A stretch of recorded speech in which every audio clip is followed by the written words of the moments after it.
नमस्कार मंडळी, तू ही रे माझा मितवा या मालिकेच्या पुढील भागामध्ये आज आपण पाहणार आहोत की एकीकडे राजेश शिर्केंच्या घरी गुरुजी आलेले असतात. ते खास आजींच्या सांगण्यावरूनच आलेले असतात. आता आजी सगळ्यांसमोर त्यांना विचारतात, काल तुम्ही फोनवर बोलत होता की खूप वाईट घडणार आहे, बोला ना, नक्की असं काय वाईट घडणार आहे? गुरुजी म्हणतात, हे बघा, मी अर्णवची पत्रिका पाहिली. सध्या अर्णव आणि त्याच्या पत्नीच्या आयुष्यात खूप मोठे संकट येणार आहे. हा काळ त्या दोघांसाठी खूप कठीण सुद्धा जाणार आहे. आजी लगेच विचारतात, या सगळ्यावर काहीतरी उपाय तर असेल ना तुमच्याकडे, तो सांगा ना आम्हाला. गुरुजी म्हणतात, अर्णव आणि त्याच्या पत्नीला दत्तगुरूंच्या मठात यावं लागेल.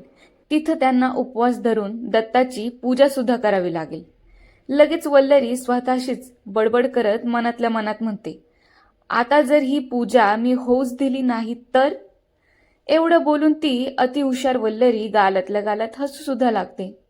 दुसरीकडे राकेश जेलमधून कसा का होईना पण सुटलेला आहे आणि जिथं स्पर्धा सुरू आहे त्याच्या इमारतीबाहेर तो येऊन थांबलाय आणि मनातल्या मनात म्हणतोय, शेवटी हा दिवस उगवलाच. आता मी पटकन आत जातो आणि माझं काम करून टाकतो.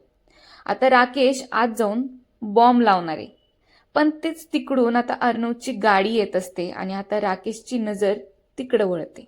तसं तर तोंडाला मास्क लावल्यामुळे अर्णवला राकेश हा ओळखूच येणार नाही आणि समजणार सुद्धा नाही. फक्त डोळे पाहून समजलं तर समजेल की हा राकेश आहे. आज नम्रता विनाकारण ईश्वरी सोबत जाऊन भांडली. का तर अर्णवने तिच्यासाठी बेस्ट डान्स कोरिओग्राफर बोलावली म्हणून. तिचं सारखं कंपॅरिझन करायचं काम ना सुरूच असतं आणि त्यातल्या त्यात आता ती आकाश सोबत परत ह्याच विषयावर भांडली. का तर तिच्यासाठी टीचर बोलावली नाही म्हणून.